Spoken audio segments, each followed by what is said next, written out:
7ஆம் அதிகாரம்.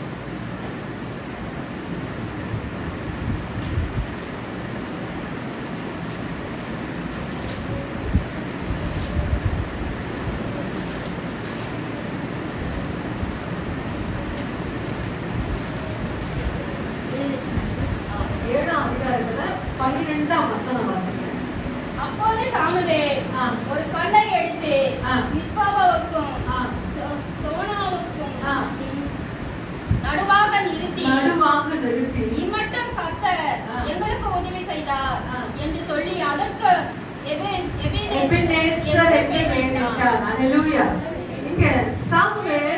கர்த்தருக்கு பலிபீடத்தை கட்டி அதற்கு எபினேசர், அல்லேலூயா. எத்தனை பேர் பாட்டுல எபினேசர் என்று சொல்லி பாடிருக்கீங்க? அல்லேலூயா.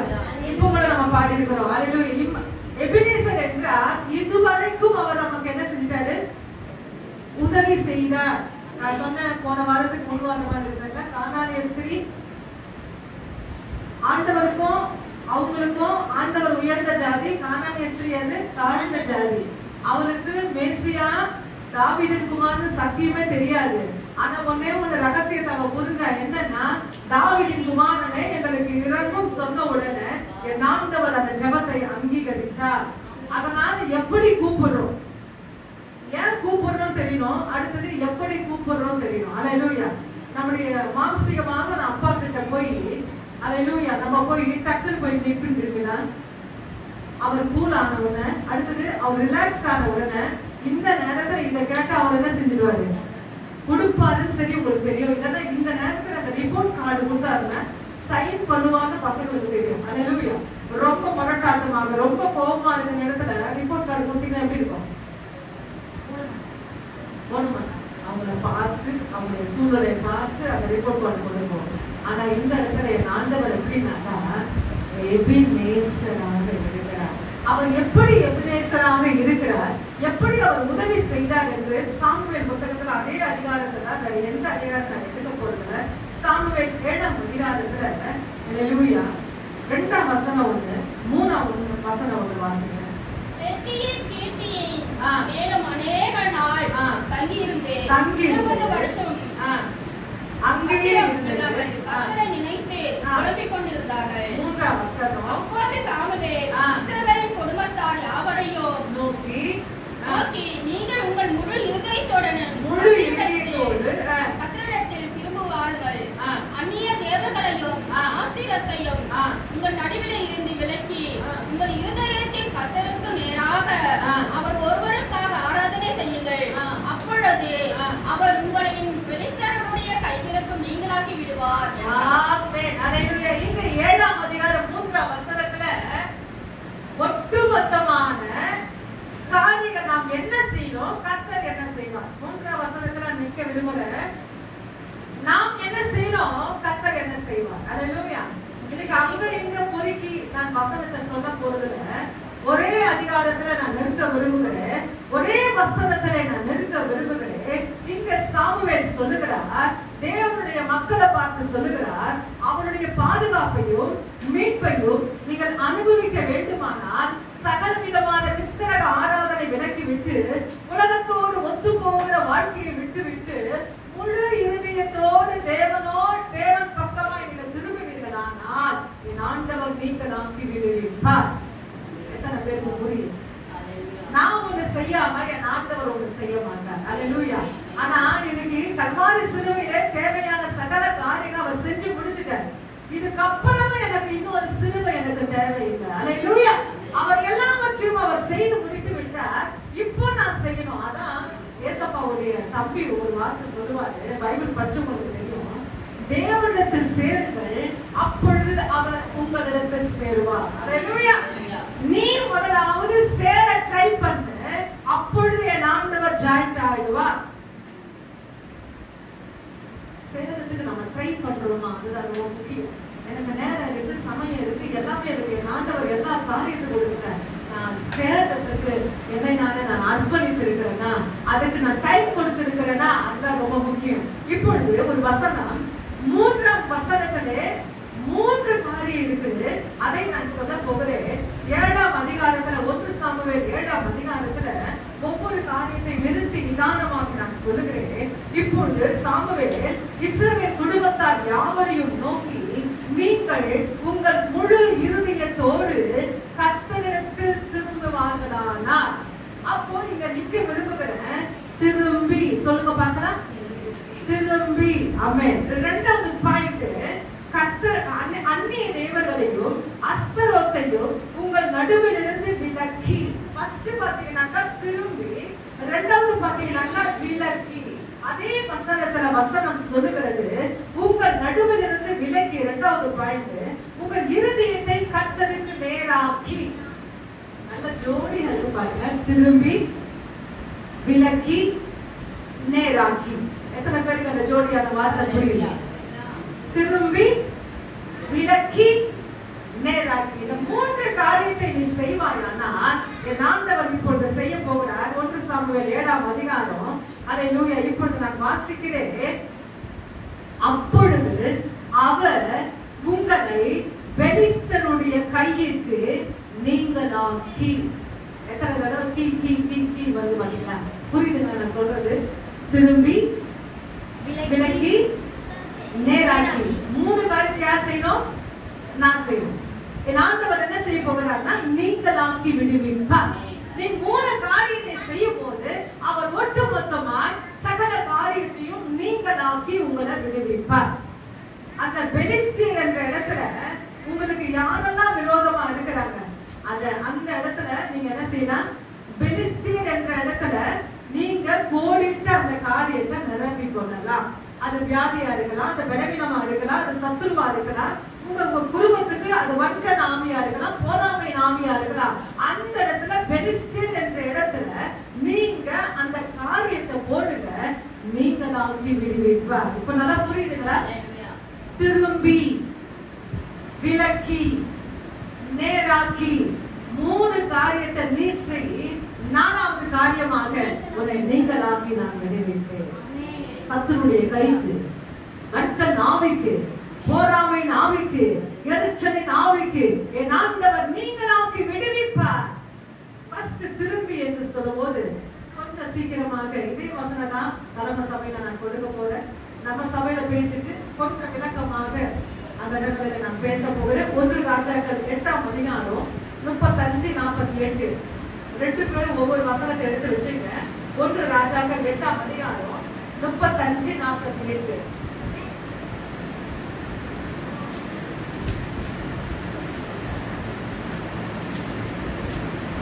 ஒருத்தர் வாசிங்க, 48 ஒருத்தர் வாசிங்க.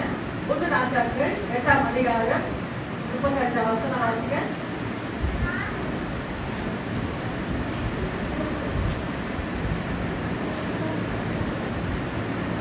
ஒவ்வொருவரும் இல்ல, ஒரு பக்கம் வந்து 436. 1 ராஜாக்கள் 8:35. ஃபர்ஸ்ட் 35 வாசிங்க, அதுக்கப்புறம் 48 வாசிங்க. அவர்கள் பாவம் செய்ததினால் வானம் அடைப்பட்டு மழை பெய்யாதிருக்கும் போது அவர்கள் அந்த ஸ்தலத்துக்கு நேராக விண்ணப்பம் செய்து நாமத்தை அறிக்கை பண்ணி கிளேசப்படுத்துகையில் திரும்பி சொன்ன பாத்தீங்களா? ஃபர்ஸ்ட் பாயிண்ட், தங்கள் பாவங்களை விட்டு அவர்கள் திரும்பினார். 48 வாசிங்க. அதே அதிகாரம்.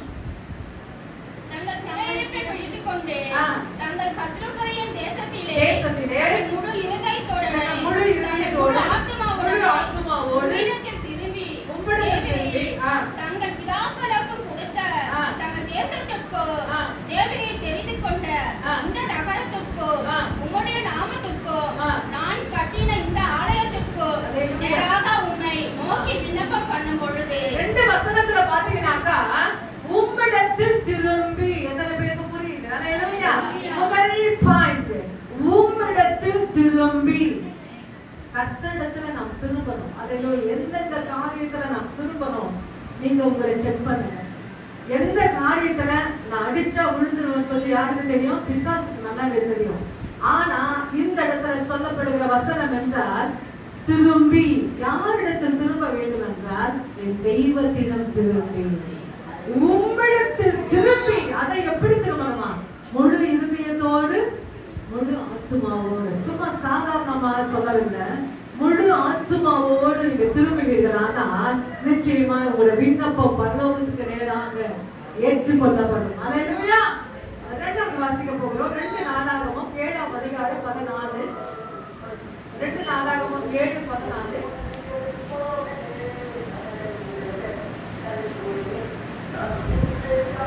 அப்படியே 2 இல்லப்பா, என் நாமம் தரிக்கப்பட்ட 2 நாள் பக்கம் வந்து 551. 2 நாளாகமம் 7:14. என் நாமம் தரிக்கப்பட்ட 2 நாளாகமம் 7:14. என் நாமம் என் நாமத்தை தரிக்கப்பட்ட என் ஜனங்கள் பக்கமா ஒரு நிமிஷம் 551 பக்கமா 2 நாளாகமம் 7ஆம் அதிகாரத்துல 14. என் நாமம் என் தரிக்கப்பட்ட நாமத்தை தரிக்கப்பட்ட என் ஜனங்கள் என் ஜனங்கள் தங்களை தாழ்த்தி ஜெபம் பண்ணி என் முகத்தை தேடி தங்கள் பொல்லாத வழிகளை விட்டு திரும்பினால் போதும். அப்பொழுது திரும்பினார். திரும்ப சொல்லுகிறார். வசனம் என்ன சொல்லுகிறது? திரும்பி. இந்த இடத்துல திரும்பினார். ஆன்சர் பண்ணுங்க. ஆன்சர் திரும்பினார். அப்பொழுது அப்பொழுது பரலோகத்தில் இருக்கிற நான் கேட்டு அவர்கள் பாவத்தை மன்னித்து சேமத்தை கொடுப்பேன். கரங்களை தொட்டு அல்லேலூயா. திரும்ப வேண்டும். திரும்பும் போது அந்த தேசத்துக்கு சேமத்தை கொடுப்பார், ஜெயத்தை கொடுப்பார், சுகத்தை கொடுப்பார். அல்லேலூயா. அதனாலதான் நான் சொன்னேன் திரும்பி. ரொம்ப விளக்கமா சொல்ல முடியாது அந்த இடத்துல. அல்லேலூயா. நேரம் கடந்து போகிறது. இப்பொழுது நாம் வாசிக்க போகிறோம். எரேமியா 18ஆம் அதிகாரம் 8ஆம் வசனம் ஒருத்தர் வாசிக்க. 11ஆம் வசனம் எரேமியா. ஏசாயா பக்கத்துல எரேமியா 18ஆம் அதிகாரத்துல 8, 11 வாசிங்க. இது கொஞ்சம் நல்லா இருக்கும். இப்பொழுது நீ யூதாவின் மனுஷரையோ எருசலேமின் குடிகளையோ நோக்கி, இதோ நான் உங்களுக்கு விரோதமாக ஒரு தீங்கை உற்பத்திப்படுத்தி உங்களுக்கு விரோதமாக ஒரு காரியத்தை யோசிக்கிறேன். ஆகையால் உங்கள் ஒருவருக்கொருவர் எரேமியா 18ஆம் அதிகாரம் 8ஆம் வசனத்துல நான் விரோதமாய் பேசினேன். நான் விரோதமாக பேசின அந்த ஜாதியார் தங்கள் தீங்கை விட்டு திரும்பினார். போதும். திரும்பினார். பொல்லாத வழிகளை விட்டு, பாவங்களை விட்டு, தீங்கை விட்டு திரும்பினார். வாசிங்க. நானும் அவர்களையும் செய்த நினைத்ததையே தீங்கை செய்யாதபடிக்கு மனம் மாறுவேன். நானும் என்றால் என் ஆண்டவர் சொல்லுகிறார், நீ தீங்கை விட்டு திரும்பினால் நானும் அவர்களுக்கு செய்ய நினைத்த தீங்கை செய்யாதபடி மனம் மாறுவேன். ஆண்டவருடைய மனசை மாத்துறது யாரு சொல்லுங்க? நம்மதான். ஆண்டவர் ஒரு கொடூரமான ஒரு காரியத்தை, ஒரு பனிஷ்மெண்ட் நமக்கு செய்யணும், சில சித்தத்தை நமக்கு வைக்கும் போது, ஏனென்றால் ரொம்ப கொடூரமான ரொம்ப கடினமான மனிதனுடைய இறுதியை பார்த்தீங்கன்னாக்கா ஸ்டடியா இருக்காது. மனிதனுடைய இறுதி எப்படி இருக்காது? ஸ்டடியா மாறிக்கொண்டே இருக்கும். அல்லேலூயா. அப்பொழுது அந்த இருதயம், அந்த கடினமான இருதயத்தை ஆண்டவர் பார்க்கும் போது உடனே நீங்க எப்படி சரண்டர் ஆக போறீங்க? உபவாசத்தில் சரண்டர் ஆக போறீங்க. ஆண்டவர் இரக்கத்துக்காக சரண்டர். அப்ப நீங்க சரண்டர் ஆகும் போது என் ஆண்டவர் மனம் மாறுவேன் என்று சொல்லுகிறார். அல்லேலூயா. எத்தனை பேருக்கு வேணும்? அல்லேலூயா. அவர் மனசை மாத்தணும். அல்லேலூயா. அது யாருடைய கையில இருக்குன்னா நம்ம கையில தான். அதை தொடர்ந்து வாசிங்க. 9, 8, 9. 8 வாசிங்க, 9 வாசிங்க. கட்டுவே என்று ஜாதிகளின் ஒரு ராஜ்யத்தை குறித்து நான் சொல்லுகிறது உண்டோ? ஆமென். கட்டுவே, நாட்டுவே. நீ திரும்பினார் உன் வாழ்க்கை கட்டப்படும். நீ திரும்பினார் உன் வாழ்க்கை நாட்டப்படும். அல்லேலூயா. ஆனா ஒண்ணு, இன்னைக்கு நான் திரும்பணும். என்ன செய்யணும்? நான் திரும்பணும். அது எரேமியா இல்ல புலம்பல வாசிங்க. புலம்பல் 3:40 வாசிங்க.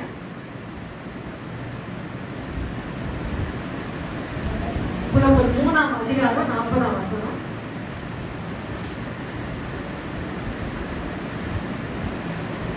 நாம் நம்முடைய வழிகளையும் சோதித்து ஆராய்ந்து திரும்ப கடவோம். ஆமென். நம்முடைய வழிகளை நம்ம என்ன செய்யணும்? சோதிக்கணும். எத்தனை நாள் நான் பைபிள் படிக்கிறேன், நேரம் இருந்து பிஸி போடும். எத்தனை நாள் சர்ச்சுக்கு நான் வரல, எத்தனை நாள் அவருடைய அல்லேலூயா அவரோடு நான் இணையல, எத்தனை நாள் சொல்லி நான் பேக்கா போகிறத காட்டிலும் அங்க சரி செய்து திரும்பினால் நிச்சயமா என் ஆண்டவர் நீங்களாக்கி விடுவார். அல்லேலூயா. ஆனா நம்ம என்ன செய்யணும்? யோசிக்கணும். நம்ம வழிகளை யோசிக்கணும். நான் எப்படி போறேன், எப்படி ஆண்டவருடைய லவ்வ சொல்றேன், என் அன்பை சொல்றேன், எப்படி அதை நான் வெளிப்படுத்துறேன் இந்த உலகத்துக்கு, அதை எப்படி நான் வெளிப்படுத்துறேன்? என் ஸ்டேட்டஸ் மூலமாக, என்னுடைய வார்த்தை மூலமாக, என் செய்கை மூலமாக என் அப்பன் இயேசுவை நான் உயர்த்த வேண்டும். அல்லேலூயா. நீ திரும்பினால் உன்னை நான் நீங்களாக்கி விடுவிப்பேன். இரண்டாவது வாசிக்க போகிறோம். விலக்கி அதை சந்தித்த 7ஆம் அதிகாரம் 3ஆம் வசனம் ஒன்று வாசிங்க. அப்பதான் உங்களுக்கு நல்லா புரியும். உங்க சாமுவேல் 7:3. உங்க சாமுவேல் 7:3. இப்போ மாஸ்டர் அப்போது சாமுவேல் இஸ்ரவேலின் குடும்பத்தார் யாவரையும் நோக்கி, ஆமென், உங்கள் முழு இதயத்தோடு என்னிடத்தில் திரும்பி வாருங்கள். தேவர்களையும் நடுவில் இராத விலக்கி போதும். விலக்கி ஃபர்ஸ்ட் திரும்பி. இப்போ என்ன செய்ய போறீங்க? விலக்கி. எதெல்லாம் நான் விலக்குறேன்? என் ஆண்டவருக்கும் எனக்கும் நடுவ எது டிஸ்டர்ப் பண்ணுது? ஆலயத்துக்கு போறதுக்கும் என் ஆண்டவருக்கும் எதெல்லாம் டிஸ்டர்ப் பண்ணுது? அது எதெல்லாம் இடம்லாம் இருக்குது? நம்ம என்ன செய்யணும்? கண்டுகொள்ளணும். கண்டுகொள்றது மட்டும் இல்ல, அதை விலக்கி. ஃபர்ஸ்ட் புரியுதுங்களா? திரும்பி. இரண்டாவது விலக்கி. அஸ்தரோத்னா என்னங்க? பாகால்னா என்னங்க? விக்கிரக காரியங்கள், ஆண்டவருக்கு பிடிக்காத விக்கிரக ஆராதனை. அல்லேலூயா. சிலைகள் வழிபாடு, இவை எல்லாவற்றையும் நம்ம என்ன செய்யணுமா? விலக்கி. சில பேர் சொல்லுவாங்க விக்கிரக ஆராதனை மட்டும்தான் விக்கிரக சொல்லுவாங்க. நான் சொல்றேன், ரொம்ப அடிமையா இருக்கிறீங்க பாத்தீங்களா ஒரு காரியத்துல, அதுவும் உங்களுக்கு ஒரு விக்கிரகம் தான். இது இல்லாம என்னால இருக்க முடியாது. இந்த செல்போன் இல்லாம என்னால வாழ முடியாது. இந்த சீரியல் இல்லாம என்னால வாழ முடியாது. இதெல்லாம் சொல்றீங்க பாருங்க, இதெல்லாம் ஒரு விக்கிரக ஆராதனை. இந்த ஆராதனை நீங்க என்ன செய்யணும்? ஆண்டவருக்கு அது அருவருப்பு என்று வசனம். நான் சொல்லுங்க, பைபிள் படிச்சவங்களுக்கு எல்லாருக்குமே தெரியும். அல்லேலூயா. என்னையன்றி உங்களுக்கு வேறே தேவர்கள் உண்டாயிருக்க வேண்டாம் என்று யாத்திராகமம் 20ஆம் அதிகாரத்துல வசனம் சொல்லுகிறது. வேறே தேவர்கள் என்றால் எல்லா விக்கிரக ஆராதனைகள். அந்த விக்கிரக ஆராதனைகள் ஒரு புதிய ஆத்மாவுக்கு சொல்லலாம். ஆனா வளர்ந்த விசுவாசி ஒரு காரியத்துல அடிமைப்பட்டு இருப்பார்கள், ஆனா அதுவும் ஒரு விக்கிரக ஆராதனை. இது இல்லாம என்ன வாழ முடியாது. இத பண்ணாம என்னால வாழ முடியாது. நீங்க சொல்றீங்க பாருங்க, அதுவும் ஆண்டவருக்கு பிடிக்காத விக்கிரக ஆராதனை. வாசிங்க. இப்பொழுது விலக்கி என்று சொல்லிட்டேன். 1 நாளாகமம் 4ஆம் அதிகாரம் 10ஆம் வசனம் வாசிங்க. 1 நாளாகமம். நான் நிறைய வசனம் எடுத்தேன், நான் சொல்றேன், நமக்கு நேரம் இல்லை, அங்கேயும் நம்ம பிரசங்கம் பண்ணணும். 1 நாளாகமம் 4ஆம் அதிகாரம் 10ஆம் வசனம் வாசிங்க. பக்கம் 530. 10ஆம் வசனம். யாபேஸ்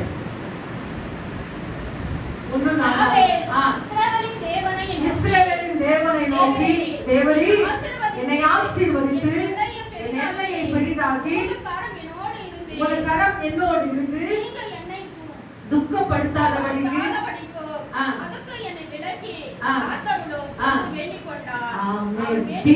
என்னை துக்கப்படுத்தாதபடி என்னை விலக்கி காத்துக்கொள்ளும். அங்க ஆண்டவர் சொல்லிட்டார், அது சாமுவேல் சொல்லிட்டார், அஸ்தரோத்தையும் விக்கிரக ஆராதனையும் உன்னை விட்டு விலக்கு என்று சொல்லுகிறார். இங்க யாபேஸ் தேவனை பார்த்து சொல்றாரு, தீங்குகளும் தீமைகளும் உலகத்துல அதிகமாய் காணப்படுகிறது. ஆண்டவரே, என் தாய் சொல்லிட்டா யாபேஸ் சொல்லிட்டா. யாபேஸ்னா துக்கத்தின் மகன். என்ன மகன்? அந்த பேர் எனக்குள்ள நிறைவேறக்கூடாது, அந்த வார்த்தை எனக்குள்ள கிரியை செய்யக்கூடாது என்று சொல்லி அந்த ஜெபத்தை அவர் சொல்லுகிறார். தீங்கு என்னை துக்கப்படுத்தாதபடி என்னை விலக்கி பார்த்து கொள்ளும் ஆண்டவரே. இதை நம்ம என்ன செய்யணும்? தினந்தோறும் ஜெபிக்கணும். ஆண்டவரே, பூமியில உலகத்துல தீங்குகளும் தீமைகளும் கொரோனா ஆவிகளும் அதிகமாக காணப்படுகிறதையா, அதற்கு எங்களை விலக்கி காத்து கொள்ளும்.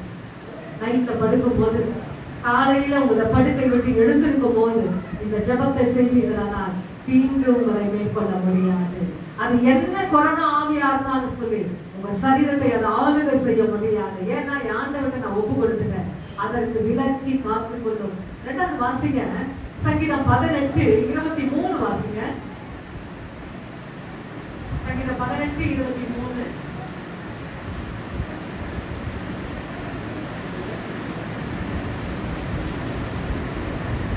அவர் முன்பாக நான் உண்மையா இருந்து என் துர்குணத்துக்கு என்னை விலக்கி காத்துக்கொண்டேன். இங்க தாவீது சொல்லுகிறார், என் துர்குணத்துக்கு என்னை விலக்கி நான் காத்துக்கொண்டேன்.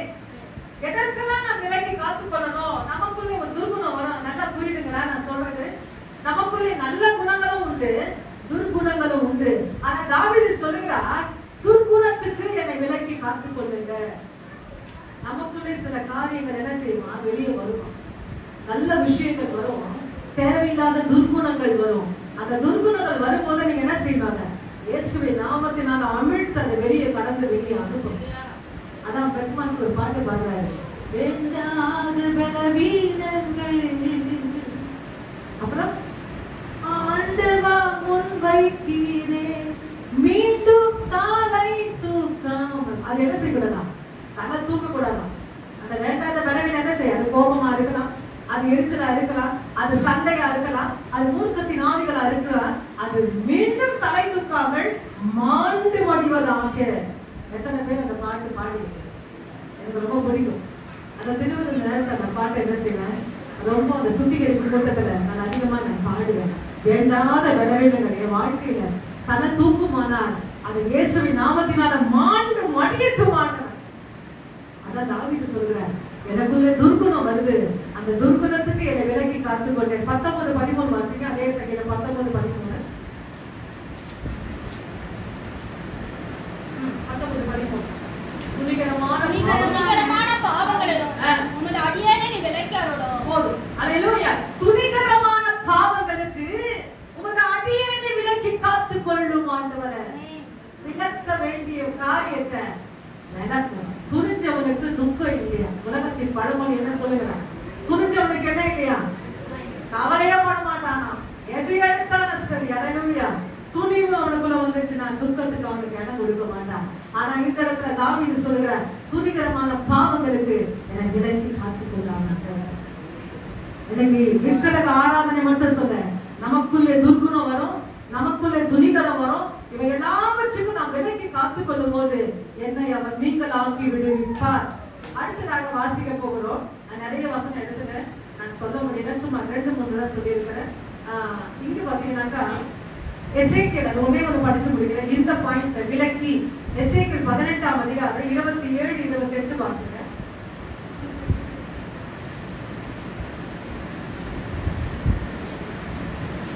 எசேக்கியேல் 18:27-28.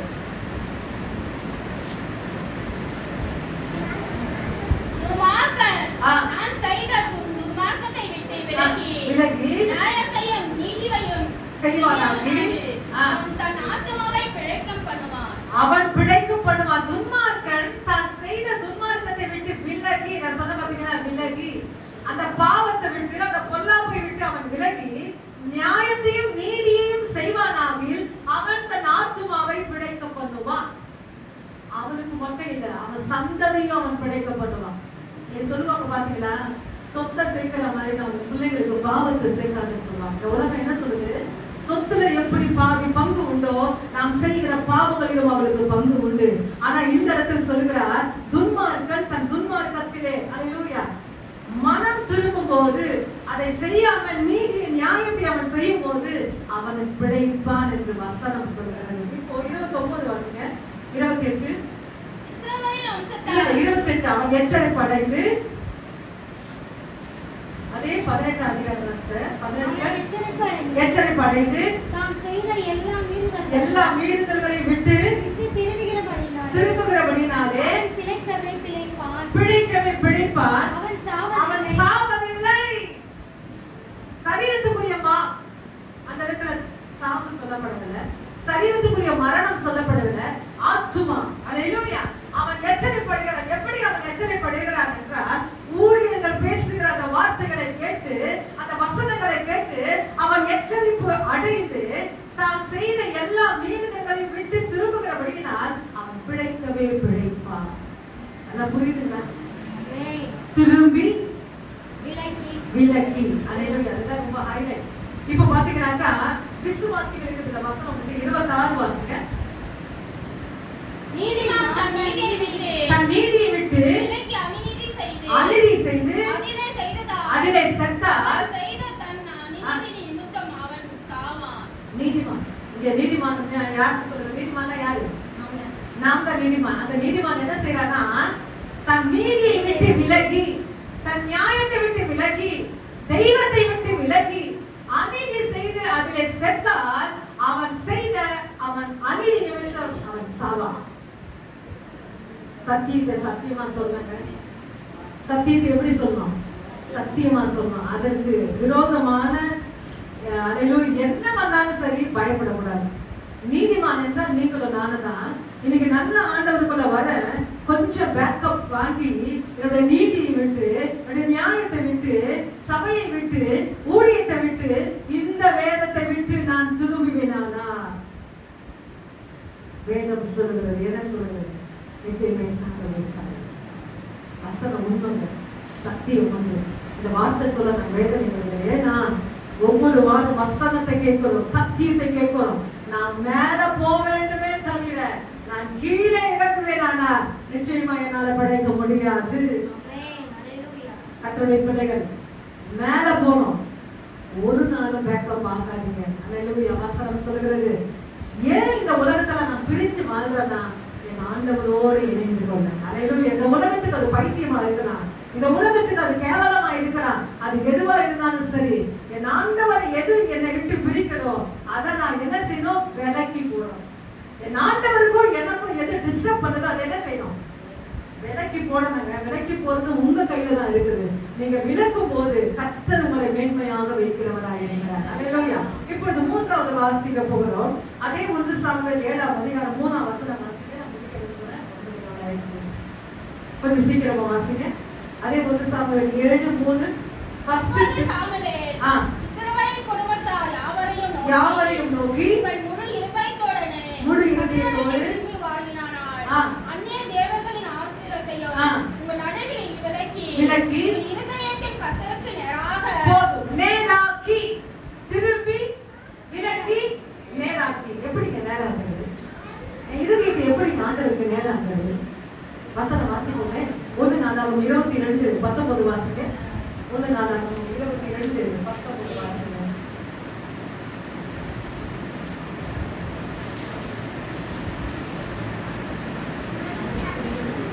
1 நாளாகமம் 22:19.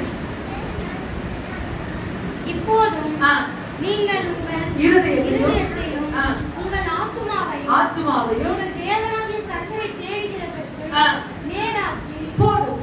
உங்கள் இருதயத்தையும் உங்கள் ஆத்துமாவையும் உங்கள் தேவனாகிய கர்த்தரை தேடுகிறதற்கு நேராக்கி. இன்னைக்கு நேராக்குவதும் கோணாக்குவதும் நம்முடைய கையில் இருக்கிறது. அது கோணையா மாத்திரம் நம்மால முடியும், அது நேரா மாத்திரம் யாரால முடியும்? ஆவதும் பெண்ணாலே அது பெண் என்று நம்ம சொல்லுகிறோம். ஆனா எல்லா மனுஷருக்கும் சில காரியங்கள் கையில ஆண்டவர் கொடுத்திருக்கிறார். அது கோணையாக்குவதும் நேராக்குவதும் அவங்க கையில தான் இருக்குது, அவங்க மனசுதான். ஆனா இந்த இடத்துல அவர் சொல்லுகிறார், கர்த்தரை தேடுகிறதுக்கு உங்கள் ஆத்துமா உங்கள் இருதயத்தையும் நேராக்கி. எப்படி நான் நேராக்குகிறேன் அதுதான் ரொம்ப முக்கியம். வாசிப்பா. அதே 1 நாளாகமம் 29:19 வாசிங்க.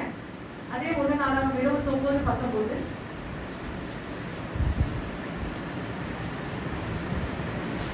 என் குமாரனாகிய சாலமோன் உம்முடைய கற்பனைகளையும் உம்முடைய சாட்சிகளையும் உம்முடைய கட்டளைகளையும் கைக்கொள்ளும்படிக்கு இவைகள் எல்லாவற்றையும் செய்து நான் ஆயத்தம் பண்ணின இந்த அரண்மனையை கட்டும்படிக்கு அவனுக்கு 2 நாளாகமம் 29:19. 2 நாளாகமம் 29:19. 29:19. 2 நாளாகமம் 29:19. வாசிக்கமா.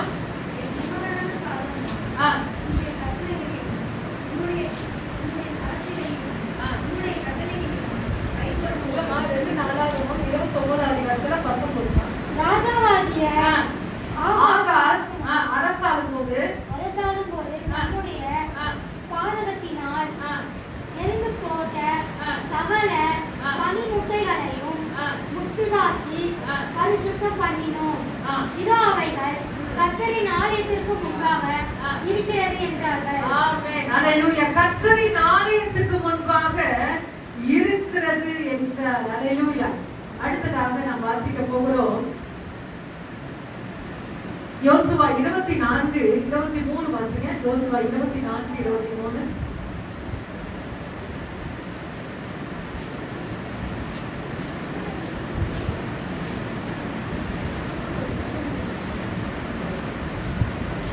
நியாயாதிபதி பக்கத்துல இருக்கு. யோசுவா 24:23 வாசிங்க.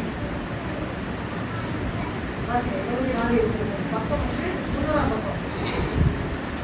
அப்போது அவர் அப்படியானால் இப்பொழுது உங்கள் நடுவிலே இருக்கிற அந்நிய தேவர்களையும் அகற்றிவிட்டு உங்கள் இருதயத்தின் இஸ்ரவேலின் தேவனாகிய கர்த்தருக்கு நேராக திருப்புங்கள் என்றார்.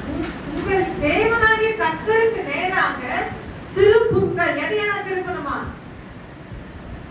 நம்முடைய இருதயத்தை கர்த்தருக்கு நேரா என்ன செய்யணும்? திருப்பணும். நான் சொன்ன பாத்தீங்களா, நேராக்கி. அப்போ நேராக்கணும்னா என் நேரத்தை, என் சமயத்தை, எதெல்லாம் என் உள்ளத்துல கோணையா இருக்குதோ அதையெல்லாம் சரி செய்து கர்த்தருக்கு நேராக்கும் போது கர்த்தர் நம்மை ஆசீர்வதிப்பார். நீதிமொழி 21:29 வாசிங்க. கடைசி நீதிமொழி 21:29.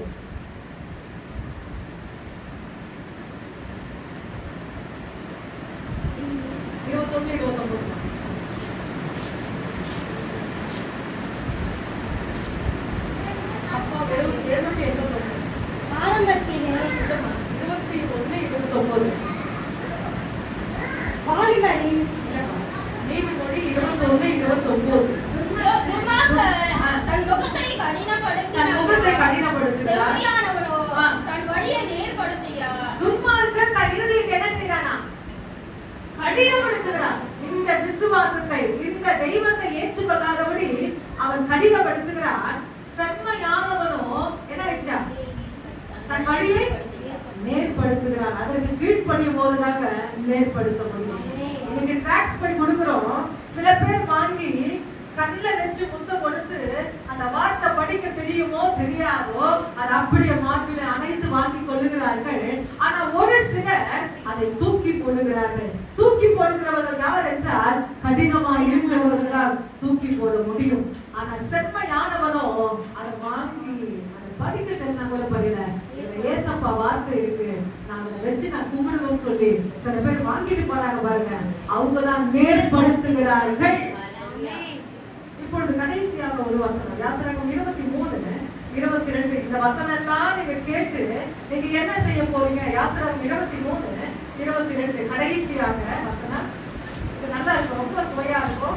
நல்லா காது கேளுங்க.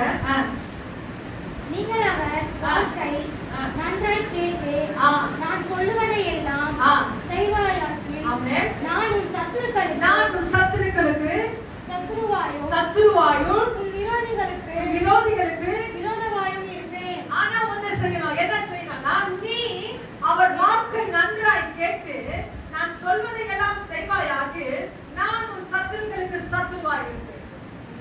உன் விரோதிக்கு நான் விரோதியாக இருப்பேன். எத்தனை பேருக்கு புரியுது?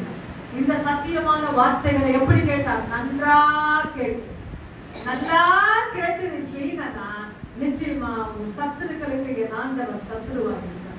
நீ எங்க ஸ்பெஷல் ஜெபம் செய்ய தேவை, ஒரு விசேஷமான ஜெபம் செய்ய தேவை. நீ சரியா இருப்பாயானால் நிச்சயமா உன் சத்துருக்களுக்கு என் ஆண்டவர் சத்துருவாக இருப்பார். அல்லேலூயா. நம்மிடம் படித்த தேவ சமூகத்திலே நாம் ஜெபிப்போம். திரும்பி விலக்கி நேராக்கி இந்த 3 காரியத்தை நீ செஞ்சேன்னா பெலிஸ்தரின் கைக்கு நீங்களாக்கி உன்னை நான் விடுவிப்பேன் என்று வசனம் சொல்லுகிறோம். நீ 3 காரியத்தை செய்யலன்னா அவர் ஒண்ணுமே செய்ய மாட்டார். திரும்பணுங்க, அந்த பாவங்களை விட்டு திரும்பணுங்க, உணர்வடைந்து திரும்பணுங்க.